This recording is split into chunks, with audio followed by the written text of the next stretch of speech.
I'm sure you've heard the news. A humpback whale capsized a boat off New Hampshire.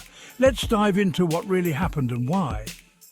Brothers Wyatt and Colin Yeager captured an incredible video of a humpback whale breaching and landing on a small boat, flipping it over.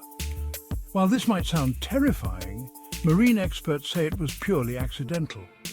Marine biologist Elissa Schulman-Janiger explains that the whale was in the middle of feeding. Humpbacks use a unique method called bubble net feeding to trap fish near the surface. In this case, the whale was lunging for Atlantic menhaden, not aiming for the boat. Even though the boaters weren't at fault, this incident highlights the need for responsible whale watching. The NOAA advises keeping a safe distance, especially during feeding times.